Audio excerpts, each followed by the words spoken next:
Hello everyone, आज की इस वीडियो में हम लोग ऑर्गेनाइजिंग संगठन का पार्ट 13 को कवर करेंगे, जिसमें हम लोग भाराप्रण के लक्षण तो विशेषताएं के बारे में चर्चा करेंगे। भाराप्रण का मीनिंग एंड डेफिनेशन वाला वीडियो मैंने पहले ही अपलोड कर रखी हूँ, तो पहले आप लोग वो वीडियो देखकर आई ताकि आप लोगों के लिए ये वीडियो ज़्यादा बेनिफिट साबित हो सके। तो भाराप्रण का लक्षण और विशेषताएं को समझने से पहले हम लोग भाराप्रण क्या है और भाराप्रण क्या होता है इसके बारे में समझेंगे। भाराप्रण क्या होता है, तो भाराप्रण से आशय है कि किस कार्य को सौंपे जाने से है अन्य व्यक्तियों से, अर्थात जब किसी संस्था या किसी भी कंपनी या किसी भी संगठन में कोई टॉप लेवल का जो मैनेजर होता है, उसके ऊपर जब कार्यभार जो बहुत ज़्यादा लिमिट से ज़्यादा बढ़ जाता है, तो वो अपने कार्यभार को जिम्मेदारी को थोड़ा कम करने के लिए वह अन्य इंडिविजुअल पर्सन में जो उनके अंतर्गत कार्य कर रहे होते हैं वर्कर, उनमें डिस्ट्रीब्यूट कर देते हैं और उनको अधिकार देते हैं ये कार्य करने का। उसे हम लोग कहते हैं भाराप्रण। तो भाराप्रण जो है वह सभी व्यक्तियों में कार्य को सौंपने की प्रक्रिया है, इसको हम लोग कहते हैं भाराप्रण की प्रक्रिया। तो ऊपर वर्णित परिभाषाओं के आधार पर भाराप्रण के प्रमुख लक्षण तो विशेषताएं निम्नलिखित है। ऊपर वर्णित का मतलब है पिछले वीडियो में जो भाराप्रण का मीनिंग एंड डेफिनेशन था वो वाला, ठीक है। तो इसकी विशेषताएं क्या है। फर्स्ट पॉइंट है, भाराप्रण एक प्रक्रिया अर्थात यह एक प्रोसेस है। जिस प्रकार मैनेजमेंट एक प्रोसेस है, प्लानिंग है, ऑर्गेनाइजिंग है और स्टाफिंग है, कंट्रोलिंग है, डायरेक्टिंग है, उसी प्रकार भाराप्रण डेलीगेशन भी एक प्रोसेस है जिसके द्वारा कुल भार का भाग व्यक्ति अथवा कुछ व्यक्तियों को सौंपा जाता है।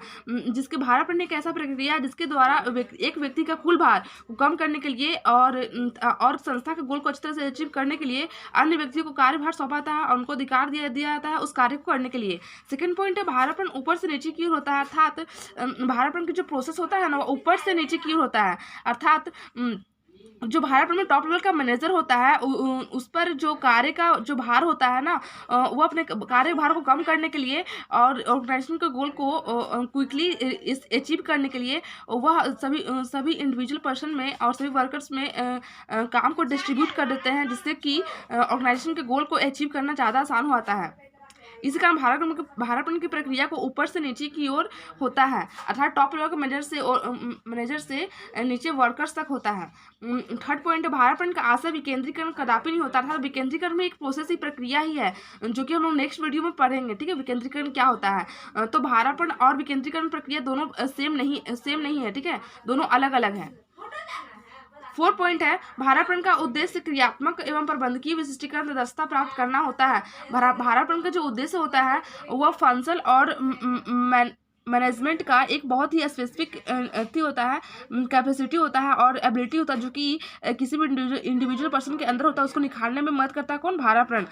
5 पॉइंट है, भाराप्रण करने के पश्चात भी दायित्व से मुक्त नहीं होता है।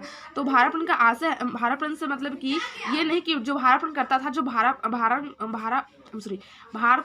को जो अपना कम करता है उसको भाराप्रण करता, जो अपने भार को सभी के बीच डिस्ट्रीब्यूट करता है, ये नहीं कि वो उसको अधिकार दे दिया तो और उसको काम करने के लिए कह दिया तो उसका दायित्व पूरी तरह से मुक्त हो गया, उस पर भी कुछ ना कुछ दायित्व रहता है, ठीक है, बस वो अपने दायित्वों के भार को कम कर देता है।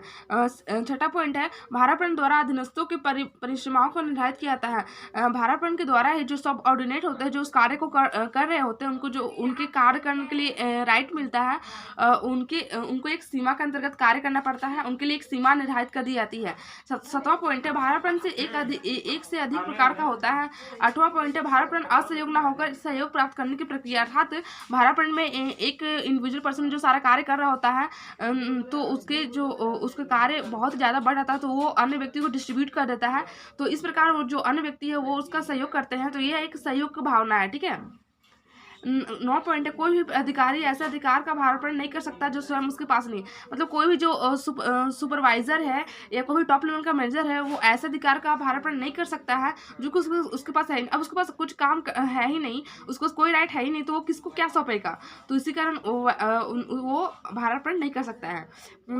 10वां नंबर है, अधीनस्थ को कार्य के संबंध में अधिकार का भाराप्रण किया जाता है, ना कि पदों का, अर्थात जो अधीनस्थ जो सब ऑर्डिनेट होते हैं उनको सिर्फ कार्य के संबंध में अधिकार का भाराप्रण किया जाता है, जो कार्य करना है उसके लिए उनको राइट दिया था, ना कि उनको पद के लिए, पद को चेंज नहीं किया था, ठीक है। इसी को हम लोग कहते हैं भाराप्रण की लक्षण विशेषता है। आई होप आप लोग को वीडियो अच्छा लगा और तो मेरे चैनल को लाइक से सब्सक्राइब जरूर कीजिएगा। Thank you so much watching this video.